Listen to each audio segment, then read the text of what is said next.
I know that you know this, but just want to reflect it back. This is an incredible community that is living and being love, which is really different, I think, than trying to be loving. It's an important distinction when we recognize that there's really only one surrender. We were talking about surrender earlier. There's really only one, and that is surrendering to the greatest truth of who and what we are. Now, there's a lot of words that we try to use to describe that, or that we use to try to describe that, might be a better way to say it. We say love, we say source, we say God, we say infinite beingness, soul, spirit. And yet what we're really talking about is that presence. As Greg so beautifully described, that unconditional love that we know it when we feel it. And I want to say thank you to Jan for offering the idea about rewriting our stories and activating that. You know, January is a time where we begin to focus on what do we want to create. And I'm focusing on that. I'm focusing on how to consciously create the most amazing and dynamic 2017 possible. And here's the thing, there are some steps before that. And that is the time that we're celebrating right now. Because what we know about December is it contains at least where we are, it contains the longest night. And so what does that longest night represent in our lives? I've had some really long nights in my life. Some might say that we are experiencing some really long nights right now in our country. What I have come to experience and know in my own journey is that I have not been able to experience true love until I experience some darkness. Now, I want to be clear the way I'm saying this, because it seems that we all come into this world as light. I mean, when you see this beautiful demonstration up here when our children are here, they don't have anything to unlearn yet, because we haven't infiltrated. Not yet. Not with all our stories, all our beliefs. And as Greg was talking today, I was struck by our beliefs are what separate us. Our ideas are what separate us. Our stories are what separate us. I'm different than you, because I believe this. And so for whatever reason, when we come into, because what we're talking about today, by the way, is wake up to life. And what do we mean when we say wake up to life? It's waking up and living beyond all of those stories, those ideas, those beliefs that keep us separate and limited. What if there really is only one surrender, and that is a surrender to that greater reality, that greater truth? And guess what? It's what and who and what we already are. We don't need to create or attain or move toward anything. This is a movement back to the original perfection. So what we're celebrating right now, of course, it's the holidays, so Christmas is coming. Hard to imagine that it's 2 weeks from now, and it is. I love what Eckhart Tolle says, time is not precious, it's an illusion. And so, I mean, this time thing, the more and more I'm on this spiritual journey, the less and less time seems real to me. And yet we have this thing called relative reality, and I love unity teachings because we talk about ultimate reality, or capital R reality, and relative reality, or the small r reality, and that is the reality that is always shifting and changing. Some people call that life. So the reason that I chose the title Wake Up to Life is because really there's an invisible realm of existence that is much truer than what we call relative reality. And yet most of us, this Auntie Mame, right, that talks about life being a buffet and most poor suckers are starving. Right? Most of us believe that we are our stories. This is true because of the family I was born into. This is true because of the place I was born. This is true because of my age or my race or my sexual orientation or my religion. Because someone told me that this is the right way to think, the right way to believe. And yet inherent in each of us is a deeper knowing. And so it is true that when we feel that unconditional love, and I want to come up with a new word for unconditional love, right? Because you know how when you're using affirmations, you don't want to say, I'm not that negative. So we don't want to say unconditional. So any ideas for this? Maybe it's expansive love, infinite love, infinite love. You're talking about different realities. How about capital L love? Capital L love. I love it. Capital L-O-V-E love. Yes. How about the axis of love? The what? Axis. Axis of love, yeah. Perfect. Interesting. Beautiful. Perfect love. Perfect love. You know, it's interesting. I use a term a lot, whole and perfect. And sometimes people get a little activated by that and say, you know, I'm trying to not be such a perfectionist. Right? Because that's a story we've been told. I'm just a perfectionist. See, we grab these labels. We usually grab them really, really young. How about precious love? Precious love. Omnipotent love. Omnipotent love. Words are so limited. And yet so powerful. The deeper reality is that the words aren't the power, it's the energy that we assign and attach to words that are so powerful. That's why, I'm going to be controversial here, affirmations don't always work. Because we're using words rather than embodying a deeper truth. In my own journey, I really want to share part of my own journey because I think it's important. Because a couple people approached me before the service today and asked, are you going to talk about the election? And I said, I'm kind of done talking about the election, to tell you the truth. So I'm going to say it this way. It seems that what happens in the individual experience also happens in the collective. And in my own experience, see, because here's the thing, I could stand up here and I could talk about principle, I could talk about ideas, I could talk about beliefs. I know there's something more powerful, and that is experience.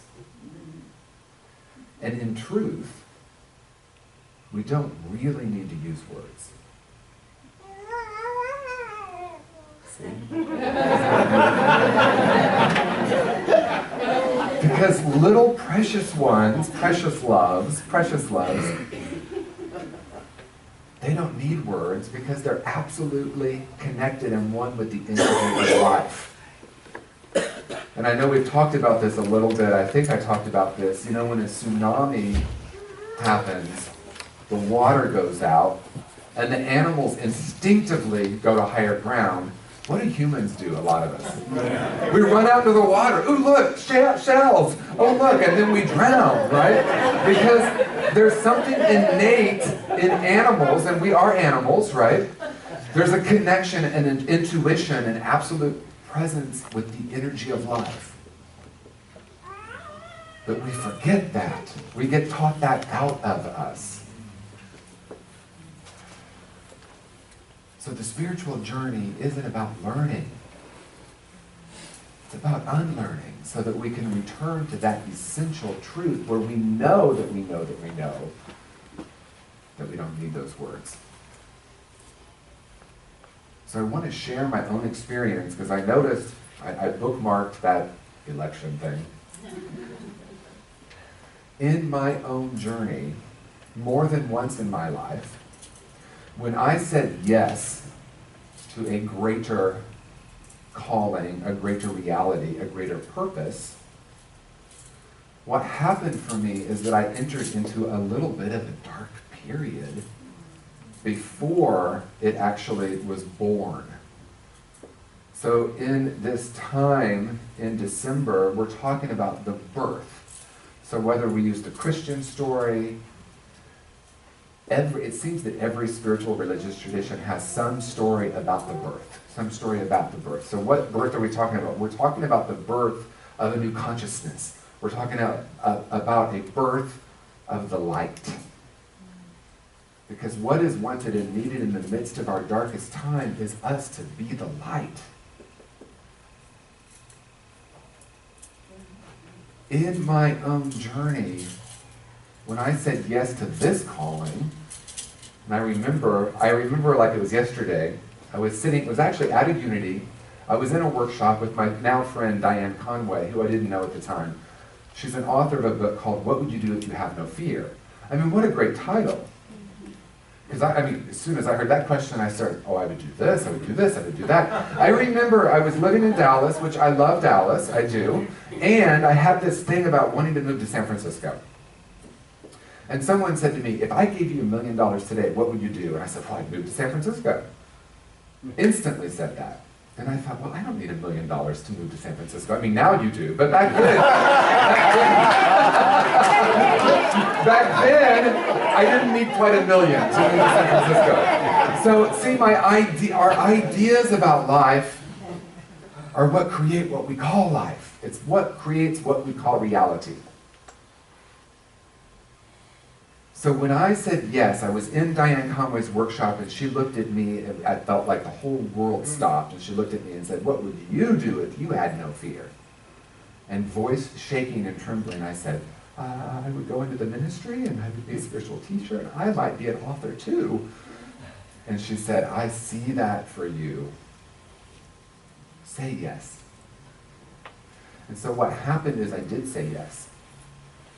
Because I felt that, because what was the deeper truth here is that every Sunday at Unity I had that inner knowing, that inner calling, that inner gentle nudge. And you know what my ego did? I promised I wasn't going to say some certain 4-letter words, but it said blank, no. So I'm pushing it down, pushing it down, pushing it down. Not me, that's for someone else. But I knew that was my calling. So what happened is when I said yes to that, I entered into a very dark period. And the reason I did is because my life was so deeply built in an egoic way. I was believing that I was my business. I was believing that I was my car. I mean, I have a Lexus, right? It meant something to me. They're great cars, but I mean, it meant something beyond that.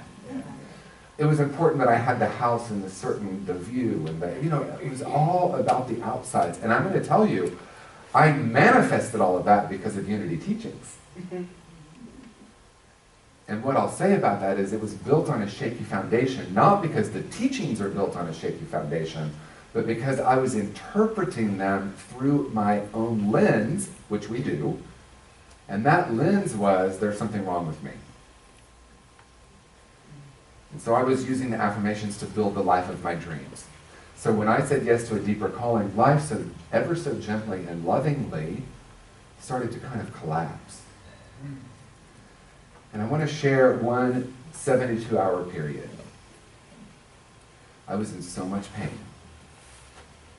I had all this stuff in the outer realm that had happened. I had a legal thing going on. People were talking about me. I think it's Rumi that says, I'm going to totally just paraphrase this, but ultimately it's destroy your reputation. Destroy your reputation.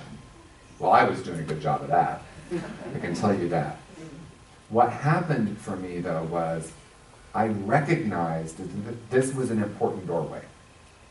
And I was either going to, with deep consciousness, and what I mean by deep consciousness is a deep knowing and a trust that I don't know if it's all happening for a reason, but what I do know is that I can make meaning out of whatever's happening. So I decided that this was a transformative experience, and that the deeper truth of what was happening is that the ego had to be, I'm going to say reframed, because I always thought the ego needed to be removed. But what was happening was what we call in Unity teachings chemicalization. Chemicalization happens when you catch, this is just my own version of it, there are some Unity masters in the room that can probably give you the Charles Fillmore definition of chemicalization, something really great to look up. When we catch a deeper reality from a deeper, more expansive level of consciousness, and our ego has not caught up yet, there's chemicalization. Things get shaken up and sometimes even collapse. And so in this 72-hour period, I made the decision, I didn't know it was going to last for 72 hours. I actually made the decision, I'm going to close my curtains and I'm going to stay in this room, and I'm going to stay in this room until I get it. And what the it I was talking about was the surrender. The letting go of how important it was, what you thought of me. And at the end of those 72 hours, there was a major shift, and that shift was two things. One, I knew a deeper truth of who and what I was. I knew that the essential self of who and what I was and who and what I am and who and what each of us are is unharmed and unharmable. I also realized that you weren't thinking about me.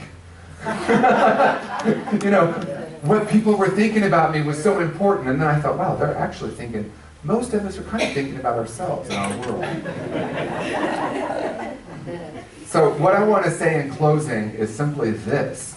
If we look at what's happening in the outer realm right now, we get to decide what we're going to call it.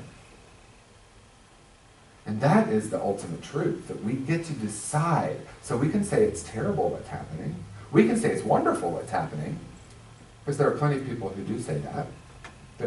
But here's the thing. I know it's a wake-up call. Because what is being wanted and needing, what that inner nudge that's happening now is those of us who are light beings, and what I mean by that is those of us who are dedicated to knowing this greater reality, that have begun to move beyond our stories of limitation and separation of belief and ideas and ideology and into this deeper reality. Bless you. This is our moment. This is a profound moment because it's this moment, first of all. And because what's happening is I see us going into a period where it's time to wake up. It's time to wake up and stop seeing ourselves as separate.